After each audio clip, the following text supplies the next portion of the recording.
करतो. आज आपण विठ्ठलाचा संदेश पाहणार आहोत.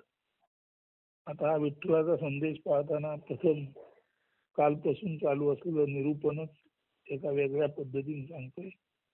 ब्रह्म वारीवर आलं आणि पंढरपूरला आलं. तर विठ्ठलाचा संदेश श्रोते हो, लक्षात घ्या, चैतन्य पदार्थ समजून घेणे महत्वाचे आहे. चैतन्य पदार्थ समजून घेणे महत्वाचे आहे. याचा अर्थ पदार्थ म्हणजे पदाचा अर्थ. म्हणून चैतन्य हा एक शब्द आहे आणि या शब्दामध्ये एक पद आहे. चैतन्य हा शब्द पण आहे आणि चैतन्य हे पद पण आहे. पद म्हणजे विशिष्ट अर्थ व्यक्त ज्याच्यातून होतो असा शब्द. तर चैतन्य पदार्थ समजून घेणे महत्वाचे आहे. पदार्थ म्हणजे पदाचा अर्थ. आता चैतन्य याचा मूळ अर्थ एवढाच आहे की शक्ती, क्रियाशक्ती, निर्मिती शक्ती, सर्वत्र भरून राहिलेली चैतन्य शक्ती हा त्याचा शब्दशः अर्थ आहे. पण चैतन्य पदार्थ समजून घेणे महत्वाचे आहे. म्हणजे चैतन्य या पदाचा अर्थ समजून घेणे महत्वाचे आहे. चैतन्य म्हणजे चलित शक्ती. शक्ती म्हटली की ती स्थिर नसते, ती चलित असते. म्हणून चैतन्य हे चलित आहे. चैतन्य म्हणजे चलित शक्ती, कार्यशक्ती, जी आपले मूळ रूप म्हणजे सत्य उजेडात आणणे, सत्यान्वेषण करण्यात सतत व्यग्र गुंतलेली असते. चैतन्य म्हणजे अशी चलित शक्ती, कार्यशक्ती, जे आपले मूळ रूप म्हणजे आपलं जे सत्य आहे ते उजेडात आणण्यासाठी, सत्यान्वेषण, सत्य उघड करण्यासाठी सतत व्यग्र आणि गुंतलेले असते. थोडक्यात चैतन्य या पदाचा अर्थ, चैतन्य हे त्याला वस्तू म्हणता येत नाही, त्याला खरं म्हणजे पदार्थ हे म्हणता येत नाही. चैतन्य हे असे असणे आहे की जे सतत वहनात आहे आणि वहनात असता असता चैतन्य आपला जो अर्थ आहे तो उघड करून सांगते. चैतन्य आपलं अंतरंग उघड करून सांगते. म्हणून चैतन्य म्हणजे सत्यान्वेषण, सत्य उघड करणारी अशी कार्यशक्ती जी सतत वहनात आहे, व्यग्रतेत आहे, गुंतलेली आहे आणि ती सतत केवळ आणि केवळ सत्य उजेडात आणण्याच्या कामातच गुंतलेली आहे. आणि असे हे सत्य उजेडात आणताना हे चैतन्य नानाविध रूप गुण आकार भाव यांचे द्वारे प्रकटीकरणात असते. या प्रकटीकरणालाच एकोहम बहुश्याम, एक असूनही बहुत होण्याचा यादृच्छिक संकल्प. आता यादृच्छिक संकल्प म्हणजे नेमकेपणे न ठरवता स्फोट सदृश एखादा स्फोट व्हावा त्याप्रमाणे किंवा अवचिततेने झालेले रूपांतर. म्हणून आपण मागे म्हटलेलं आहे, हे जे चैतन्य आहे ते अखंड स्थितीत आहे, ते उन्मनी भावामध्ये आहे, ते योगामध्ये म्हणजे अखंड स्थितीमध्ये अखंड म्हणून अखंडत्वावर आरूढ झालेले योगारूढ हे चैतन्य आहे. आणि हे योगारूढ अखंड स्थितीत असलेले चैतन्य त्याच्या योगारूढतेच्या परमोत्कर्षामध्ये अत्युच्च शिखरावर अचानक त्याचे स्फोटात रूपांतर होते. उन्मनी भावात जसं मनाचा स्फोट होतो आणि चैतन्याचे सर्वत्र दैदिप्यमान दृश्य दिसते, तसं हे जे चैतन्य अगदी आपल्या असणेपणात योगारूढ आहे, अत्यंत साक्षीत्वाद्य आहे, जे आपलं असणेपण अत्यंत स्थिर पद्धतीने टिकवून धरणारे आहे, तेच त्याच्या असणेपणाच्या स्थैर्याच्या परमोत्कर्षाच्या अवस्थेत तेच उन्मनी झालं. आणि त्या उन्मनी होण्यातूनच हे म्हणजे हे जे नुसतं असलेलं चैतन्य आहे त्याच्यातून अनेक बीइंग्स म्हणजे पशु पक्षी प्राणी निसर्ग सर्व आले. अर्थात इथे बीइंगचा विचार आपण माणसाच्या संदर्भात अधिक करतो, कारण हे सर्व जाणण्याची कला ज्या जीवामध्ये निर्माण झाली तो माणूस आहे. म्हणून चैतन्य त्याच्या योगारूढ अवस्थेत, त्याच्या स्थितप्रज्ञ अवस्थेत, त्याच्या असणेपणात एकवटलेले असताना अचानक उन्मनी झाले आणि मनाचं उन्मन झाल्यानंतर जशी अनेकानेक दृश्य दिसतात तसं हे चैतन्य उन्मनी झालं आणि बी मधून बीइंग म्हणजे प्रामुख्याने अनेकानेक माणसे जन्माला आली. इथे माणसे महत्वाचं आहे, कारण माणसा संदर्भातच हा संपूर्ण विचार आहे. कारण हा संपूर्ण विचार केवळ आणि केवळ माणसामध्येच परिपूर्णतेने करण्याची क्षमता आहे. तर चैतन्य पदार्थ समजून घेणे महत्वाचं आहे. पदार्थ म्हणजे पदाचा अर्थ समजून घेणे. चैतन्य म्हणजे चलित शक्ती, कार्यशक्ती, जी आपले मूळ रूप म्हणजे सत्य उजेडात आणणे, सत्यान्वेषण करणे या कामामध्ये सतत व्यग्र गुंतलेले असते. मात्र हे सत्य उजेडात आणताना नानाविध रूप, गुण, आकार, भाव यांचे द्वारा सत्याचे प्रकटीकरण होत असते. या प्रकटीकरणालाच एकोहम बहुश्याम म्हणजे एक असूनही बहुत होण्याचा यादृच्छिक संकल्प म्हणजे नेमकेपणे न ठरवता स्फोट सदृश किंवा अवचिततेने झालेले रूपांतर. हे रूपांतर म्हणजे बाह्य बदल असतो, मात्र अंतर किंवा अंतर एक आणि एकच एकोहम असते. तर अंतर एकच व एक व बाह्य मात्र अनेक रूपामध्ये, म्हणून अंतरात एक आणि बाह्य अनेक रूपे अशा तऱ्हेने हे चैतन्य नाना वेश धारण करते. म्हणून चैतन्य त्याच्या उन्मनी अवस्थेत त्याच्या बी मधून बींग मध्ये रूपांतर होताना अंतर एक, आतमध्ये एकच एक आणि बाहेर अनेक रूपे अशा पद्धतीने प्रकटीकरणात असते. वस्तुतः हे चैतन्य अत्यंत प्रचंड आहे, अमेय आहे, मोजता न येणार आहे, अनंत आहे, ज्याचा अंत लागत नाही, त्याचा हिशोब कोणी करू शकत नाही. म्हणून मनबुद्धी चित्त अहंकार काय तर एकूण जगातील सर्वच्या सर्व माणसे एकत्र केली तरी सुद्धा चैतन्याबद्दल जी जी गणिते मांडली जातात ती केवळ अनुमान, आखाडे, अंदाज याच हिशोबात आहेत. प्रत्यक्ष चैतन्य मोजणे हे केवळ अशक्य आहे. म्हणून वस्तुतः हे चैतन्य अत्यंत प्रचंड, अमेय, अनंत आहे. त्याचा अत्यंतिक अल्प, खरे तर मूळ चैतन्याच्या दृष्टीने पाहू जाता नथिंग म्हणावा इतकाच, म्हणजे न बरोबर किंवा as good as no or zero इतकाच भाग वरचेवर रूपांतरात असतो. म्हणून चैतन्याचा अत्यंत सूक्ष्म भागच वरचेवर रूपांतरात असतो. अगदी अत्यल्प चेतनाच निसर्ग, वस्तू, विषय, जीव, माणसे व जगत रूपे अवतरले आहे. या चेतनेलाच नाना वेश सूत्रधारी चैतन्य. जेव्हा आपण परमेश्वराला नाना वेश सूत्रधारी म्हणतो तेव्हा ही परमेश्वराची उपाधी नाना वेश सूत्रधारी ही उपाधी त्याच चैतन्याची आहे, जे अत्यल्प चैतन्य सतत सतत सतत रूपांतरणामध्ये आहे. तर या चैतन्याला नानावेश सूत्रधारी चैतन्य किंवा ईश्वर म्हणजे नियामक शक्ती म्हटली जाते.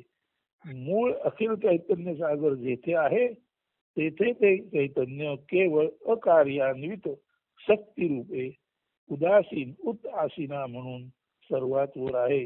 मूळ अखंड चैतन्य सागर जेथे आहे, मूळ अखंड चैतन्य सागर जेथे आहे तेथे तो सागर किंवा ते चैतन्य केवळ अकार्यान्वित म्हणजे काहीही जन्माला न घालण्याच्या स्थितीत, मूळ अखिल चैतन्य सागर जेथे आहे तेथे तो चैतन्य सागर किंवा ते चैतन्य केवळ अकार्यान्वित शक्ती रूपे उदासीन म्हणजे उत आसीन म्हणजे अत्यंत वर शांत निवांतपणे बसलेले आणि क्रियाकर्म रहित, खर तर नैष्कर्म्य, कुठलंच कर्म ज्याच्यातून घडत नाही असं हे चैतन्य उत आसीना अत्यंत उंच जागी बसलेले, क्रियाकर्म रहित, नैष्कर्मी भावामध्ये नुसते असणेपणी आहे. तर असे हे चैतन्य, असा हा चैतन्य सागर उत आसीना वर आहे, सर्वात वर आहे.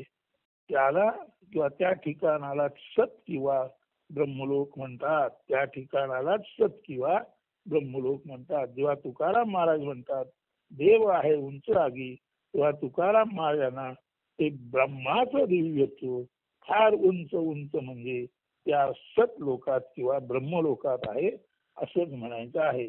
तर आता हे जे चैतन्य आहे ते सत्य लोक, ते सत्य लोकामध्ये हे जे चैतन्य आहे ते सत्य लोकामध्ये शक्तिरूप ते जरूर आहे, मात्र ते अकार्यान्वित चैतन्य आहे. सत्य लोकामध्ये किंवा ब्रह्मलोकामध्ये हे चैतन्य शक्ती म्हणून जरूर असलं तरी ते चैतन्य कार्यान्वित नाही, अकार्यान्वित आहे. म्हणून सत्य लोकामध्ये असलेलं चैतन्य शक्तिरूप असूनही अकार्यान्वित म्हणजे निष्क्रिय स्थितीत आहे. तर सत्य लोकातील चैतन्य हे निष्क्रिय अकार्यान्वित केवळ असलेपणे आहे. म्हणून सत्य लोकामध्ये चैतन्य त्याचे असलेपण अजिबात सोडत नाही.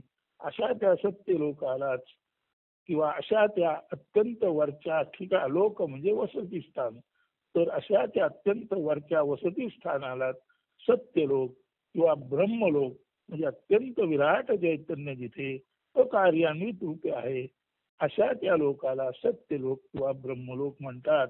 आणि त्या सत्यालाच ब्रह्मदेव म्हणजे अत्यंत विराट देव, जो अकार्यान्वित आहे, जो अजून काही निर्माण करत नाही, परंतु प्रचंड शक्ती असलेला असा हा सर्वत्र व्यापक विराट पुरुष ब्रह्मदेव ज्या लोकात राहतो, जिथे त्याच्याद्वारे कुठलेही कार्य सुरू नाही, फक्त असणेपणी तो आहे, असा हा ब्रह्मदेव राहतो. तो ब्रह्मलोक किंवा सत्यलोक, लोक म्हणजे वसतिस्थान.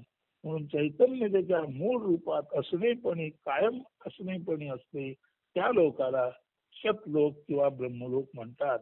त्याखाली जो तपोलोक आहे, त्या तपोलोकामध्ये हे सत्याचे स्वरूप नीट समजल्यानंतर जे तपस्वी लोक स्वतः आपले असणेपण खंडित न करता, आपले असणेपण कुठल्याही रूपात विकारी न करता, कुठल्याही रूपात न बदलता हे सत्यलोकाचे ज्ञान, ब्रह्मलोकाचे अखंड असणेपणाचे ज्ञान जाणून या अखंड असणेपणात वस्ती करतात, असा तपोनिधींचा, असा तपस्व्यांचा वस्तीलोक तपोलोक म्हणजेच सत्यलोकानंतरचा दुसऱ्या क्रमांकाचा तपोलोक. सर्वात वर सत्यलोक, जिथे चैतन्य त्याचे असणेपण अबाधित राखून केवळ बृहत रूपात विराट रूपात आहे. म्हणून सत्यलोकात बृहत रूपाने विराट रूपाने असले पण न सांगता जसेच्या तसे जे चैतन्य असते त्या चैतन्याला ब्रह्म म्हणतात. किंवा त्या ब्रह्म ते जे ब्रह्म राहते त्या ब्रह्माचा लोक सत्यलोक हे सतत सतत सतत असणेपणी असणे, म्हणून तो सत्यलोक आहे. आणि ते चैतन्य विराट आहे, म्हणून त्या सत्यलोकाला ब्रह्मलोक म्हणतात. आणि त्या चैतन्याला ब्रह्मदेव विराट देव म्हणतात. सत्यलोकाच्या खाली तपोलोक आहे, तर ते ब्रह्माचे विराटपण समजून ते विराटपण जसेच्या तसे तपसाधनेमध्ये राखून जे लोक तप करतात ते लोक ब्रह्मलोकाच्या खालच्या लोकामध्ये म्हणजे तपोलोकामध्ये तप करणाऱ्या ऋषीमुनींच्या वसतिस्थानाला तपोलोक म्हणतात. त्या खाली जो आहे तो जनलोक म्हणजे अखंड चेतनेतून बहुश्याम या यादृच्छिक संकल्पातून जन्मलेले ब्रह्माचे मानस पुत्र ज्यांना सनत कुमार म्हणतात. वस्तुतः हे सनत कुमार विदेहीच आहेत, परंतु बहुश्याम या संकल्पामुळे फक्त सत्यलोक तपोलोक आणि तिसरा जनलोक निर्माण झाला. त्या जनलोकामध्ये बहुश्याम या संकल्पामुळे केवळ आणि केवळ सर्वत्र आनंदाचा भाव पसरलेला आहे. म्हणून हा ब्रह्माचा आनंद भाव पसरलेला जो लोक आहे त्याला जनलोक म्हणतात. तिथे ब्रह्मदेवाचे मानसपुत्र सनत कुमार राहतात अशी समजूत आहे. आता ज्या अर्थी ते मानसपुत्र आहेत त्या अर्थी ते मानलेले पुत्र आहेत. आणि मानलेले पुत्र हे प्रत्यक्षामध्ये नसतात. मग मानलेले पुत्र प्रत्यक्षात नाहीत, पण मानलेल्या पुत्रांमुळे सनत कुमारांच्या प्राप्तीमुळे ब्रह्मदेवाला बहुश्याम बहुत व्हावं असं वाटलं, मूळ चेतनेला रूपांतरित व्हावं असं वाटलं. त्याच्यातून जो आनंद निर्माण झाला तो विविध व्हावं या वाटण्यातून निर्माण झालेला आनंद ज्या लोकात राहतो त्याला जनलोक म्हणतात.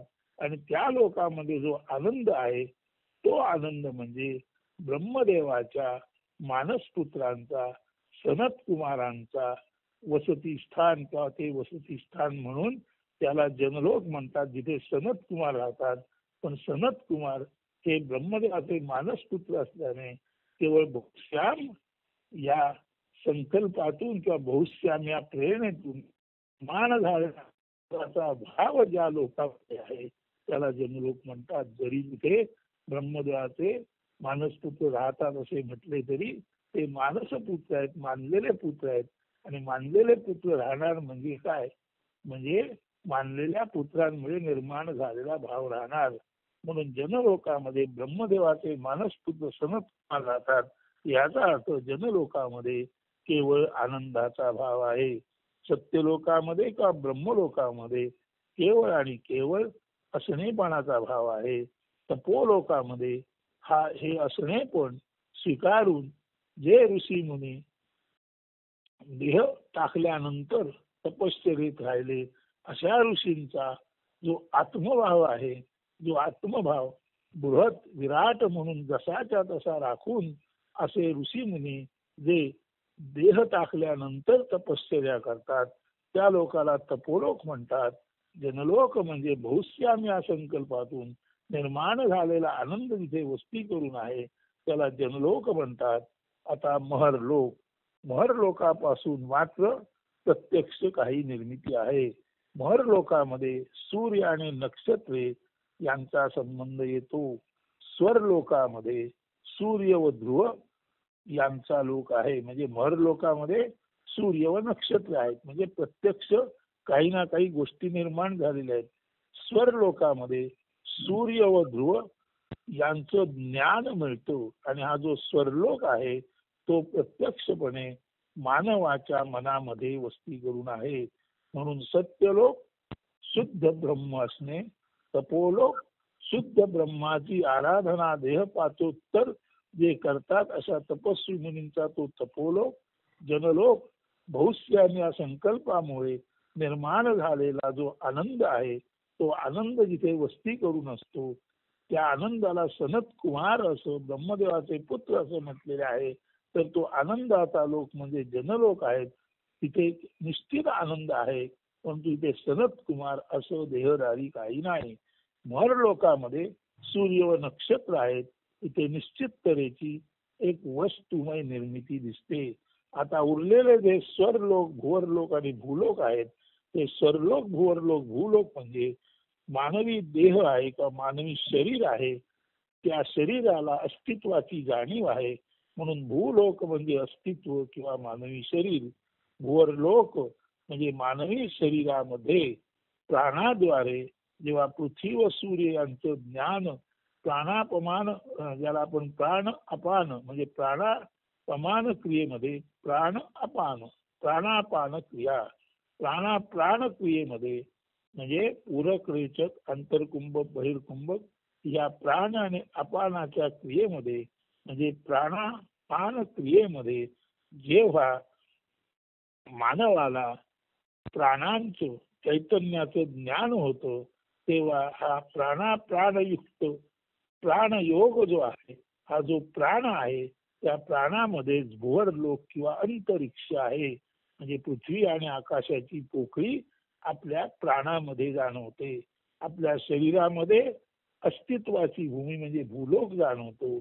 आणि अर्थातच आपल्या मनामध्ये सूर्य व ध्रुव यांचं तेज ज्ञान रूपाने जाणवतो. म्हणून स्वरलोक, भुवरलोक, भूलोक. भूलोक म्हणजे मानवी शरीर, भुवरलोक म्हणजे मानवी प्राण आणि स्वरलोक म्हणजे मानवी मन. स्वरलोकामध्ये तेजाची जाणीव होते, भुवरलोकामध्ये ज्ञानाची जाणीव होते आणि भूलोकामध्ये अस्तित्वाची जाणीव होते. म्हणून भूभुवर स्वर या 3 लोकामध्ये जे मानवी देहातच आहेत, भूलोकामध्ये अस्तित्व, भुवर लोकामध्ये ज्ञान म्हणजे प्राणाद्वारे आणि स्वर लोकामध्ये तेज म्हणजे मनाद्वारे याची प्राप्ती होते. तर खरं सांगायचं सत्यलोक, तपोलोक आणि जनलोक या तीनही लोकांमध्ये प्रत्यक्षामध्ये वस्तू किंवा व्यक्ती नाही. महर लोकांमध्ये सूर्य व नक्षत्र यांचा समावेश होतो आणि स्वर्लोक, गोरलोक, भूलोक हे मानवी देहातच अनुक्रमे स्वर्लोक म्हणजे मन, गोरलोक म्हणजे प्राण आणि भूलोक म्हणजे मानवी शरीर असे वस्ती करून आहेत. तर हे जे सत्य आहे, हे जे ब्रह्म आहे, ते सत्यलोकापासून भूलोकापर्यंत अशा तऱ्हेने वरून खाली आपले उदासीनत्व सोडून फारच अल्पावशाने भूलोकी म्हणजे या पृथ्वीवर विशेष करून मानव देहात ज्ञानरूपाने प्रकटले आहे. तर सत्यलोकात जे अखंड ब्रह्म आहे ते अत्यंत अल्पावशाने सत्यलोकापासून भूलोकात म्हणजे मानवी शरीरापर्यंत प्रामुख्याने अत्यंत अल्पावशाने प्रकटले आहे. हीच ती ब्रह्मदेवाची सत्यलोकातून भूलोकात अनंत काळ चालू असलेली म्हणजे ब्रह्माची भूवारी किंवा ब्रह्माचे मानवी प्रकटीकरण. मानव सोडल्यास निसर्ग, झाडे माडे, पाणी, पशु पक्षी व अन्य सारे जीव मात्र हे सारे ब्रह्माच्या सर्वोच्च निर्मितीसाठी साधनभूत सामुग्री म्हणून मानवाकरता उपयोजित म्हणजेच व्यवहारात मदत रूपे सहाय्यक म्हणून आलेले आहेत.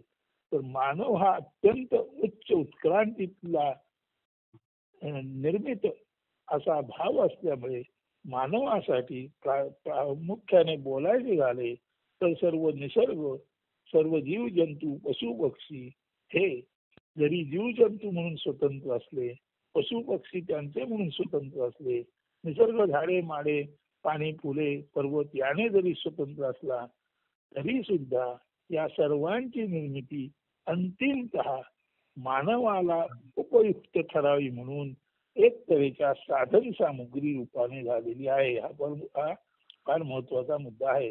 मानव सोडल्यास निसर्ग, झाडे माडे पाणी नदी नाले आणि पशु पक्षी कीड मुंगी व अन्य सारे जीव जगत हे सारे ब्रह्माच्या सर्वोच्च साधनभूत सामुग्री म्हणून मानवाकरता उपयोजित म्हणजेच व्यवहारात मदत रूपे सहाय्यक म्हणून आलेले आहे.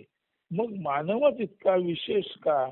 तर त्यालाच परिपूर्ण सुसंवेद्य शक्ती सच्चित आनंद रूपे आणि खरे तर तुर्या म्हणजे एकत्वाने ब्रह्माचे किंवा सत्याचे ज्ञान म्हणून प्राप्त झाले आहे. तर मानवच विशेष लाडका का? तर त्याला सुसंवेद्य शक्ती सच्चित आनंद रूपे आणि खरे तर एकत्वाने तुर्या म्हणून ब्रह्माचे किंवा सत्याचे ज्ञान म्हणून प्राप्त झाले आहे. म्हणून मानव हा ईश्वराचा लाडका पुत्र म्हटला जातो. सत्याचा उलगडा केवळ मानवालाच होतो. म्हणून मानव हा देवपुत्र, दिव्य सत्य खरे तर अखंड ज्ञानाशय रूप म्हणून ब्रह्मोहम आहे. म्हणून मानव हाच खरे तर अखंड ज्ञानाचा आशय म्हणून ब्रह्मोहम मी ब्रह्म आहे असं म्हणण्याचा अधिकारी आहे. मात्र हे ब्रह्म मानव म्हणून असंख्यात म्हणजे अब्जावधी माणसामध्ये आले असल्या कारणाने एकच ब्रह्म अनेक विभाजित झाल्यासारखे दिसते. जसा एक सूर्य अनेकानेक मृत्तिका घटकातील पाण्यात, जसा एक सूर्य अनेकानेक मातीच्या भांड्यातील पाण्यात दिसतो भासतो, तो तसा दिसतो भासतो मात्र असतो एक आणि एकमेवच. मडकी फुटली तरी सूर्य अखंडच व वेगळा उदासीन व वर आकाशात जातो. तशीच माणसे मृत्तिका घटरूप असल्या कारणाने ती गेल्यानंतर सुद्धा त्या अंतर्गत ब्रह्म ज्याला मानवाचे बाजूने आत्मा म्हणतात ते ब्रह्म किंवा आत्मा तसेच्या तसे स्थाणुरूपे अत्यंत स्थिर असं सत्य किंवा ब्रह्मलोकापासून स्थाणुरूपे सत्य किंवा ब्रह्मलोकापासून क्रियाशक्ती म्हणून अत्यंत अल्पावशाने कार्यरूप होऊनही भूलोकापर्यंत पसरते. स्थाणुरूप ब्रह्म बहुश्याम या अवचित संकल्पाद्वारे क्रियारूप होऊन भूत लोकापर्यंत पसरले. आणि जरी ते ब्रह्म बीई मानवांमध्ये म्हणजे बीइंग मध्ये विभागलं गेल्यासारखं वाटलं तरी मडकं फुटल्यानंतर पाणी जातं, मडकं जातं, सूर्य मरत नाही. तसंच देह पडल्यानंतर बीज मधलं जे बी आहे ते मरत नाही, ते जिथे आहे तिथे राहतं.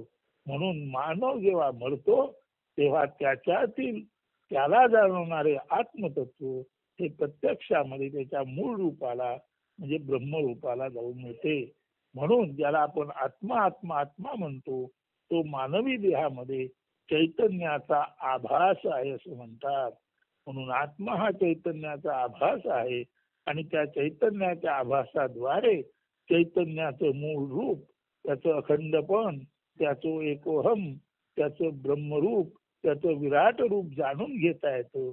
आणि हे आपल्या देहांतर्गत असलेल्या चैतन्याच्या आभास रूप प्रतिबिंबाद्वारे माणूस त्या प्रतिबिंबापासून बिंबापर्यंत जातो. पाण्यातील सूर्याचं प्रतिबिंब जसा आकाशातील सूर्य दाखवते तसे मानवी देहातील ब्रह्माचं आत्मरूप प्रतिबिंब हे मूळ ब्रह्मापर्यंत माणसाला नेऊ शकते. ही जी माणसामध्ये क्षमता आहे त्यामुळेच माणूस हा सर्वार्थाने परमेश्वराचा लाडका किंवा परमेश्वराची सर्वोच्च निर्मिती म्हणून माणसाकडे पाहिले जाते. तर मानवांतर्गत आत्मा जो सच्चित आनंद रूपे जरी असला तरी वस्तुतः तूर या म्हणजे सर्व अवस्था गेल्या तरीही मूळ रूपात म्हणजे ब्रह्मत्वाने उरतो. तर आपल्या देहातील आत्मतत्व हे चैतन्याचा आभास असलो तरी चैतन्याच्या आभासाने एक धागा पकडून मूळ चैतन्यापर्यंत जाता येतो.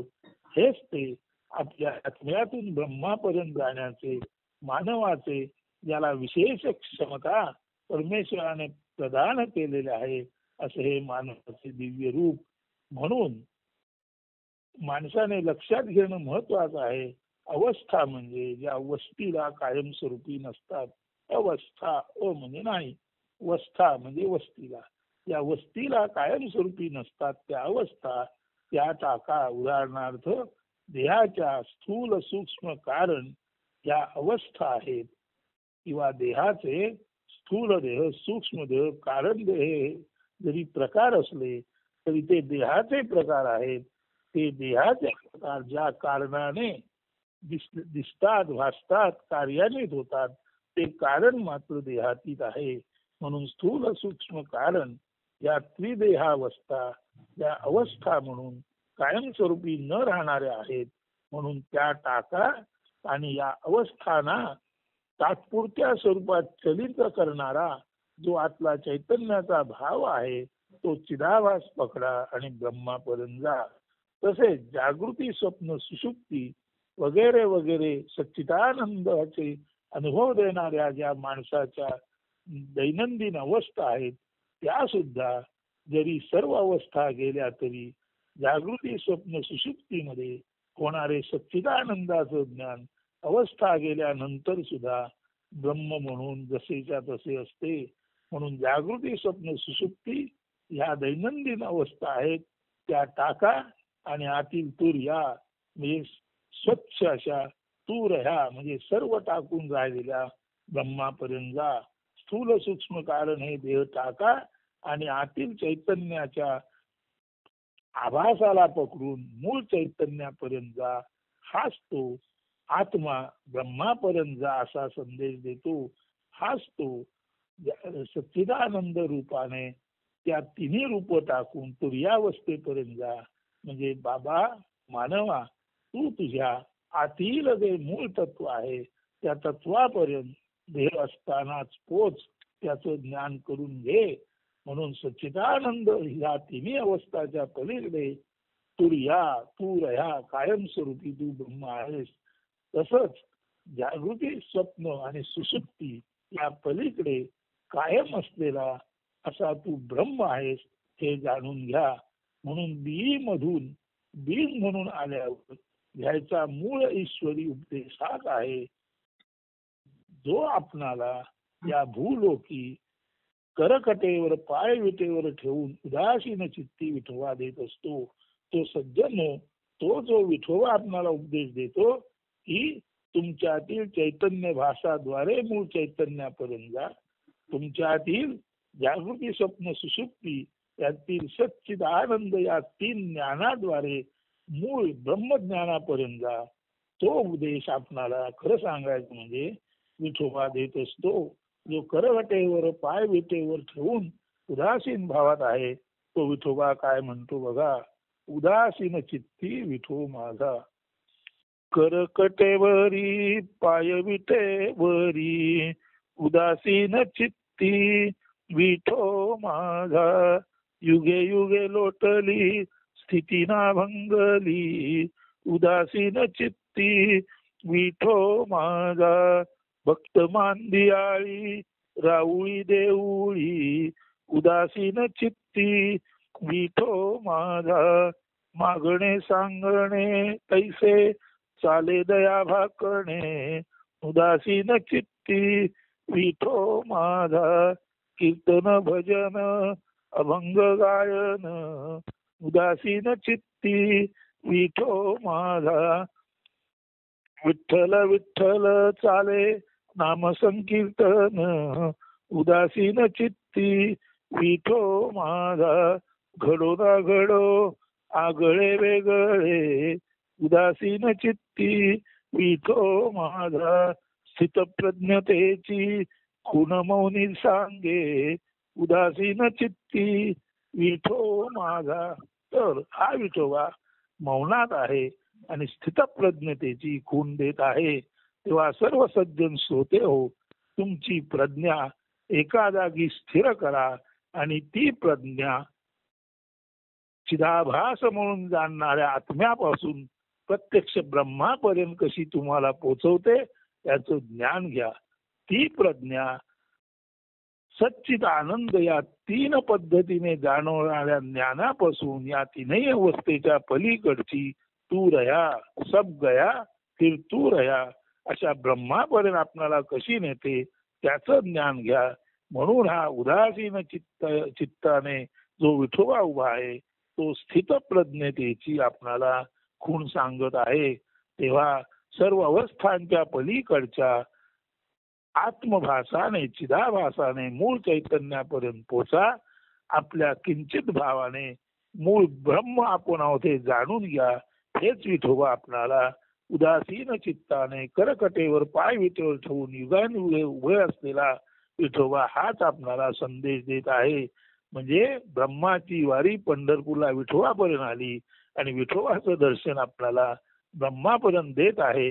असं सतलोकातून भूलोकापर्यंत आलेली ब्रह्मवारी भूलोकातून सतलोकापर्यंत विठोबाद्वारे उलट्या म्हणजे वेगळ्या मार्गाने आपल्याला ब्रह्मापर्यंत येत आहे. म्हणून ब्रह्म सतलोकातून भूलोकापर्यंत आलं कारण त्याचं रूप लोकांना समजून द्यावं म्हणून ते ब्रह्म प्रतिमा रूपे पंढरपूरला उभा आहे.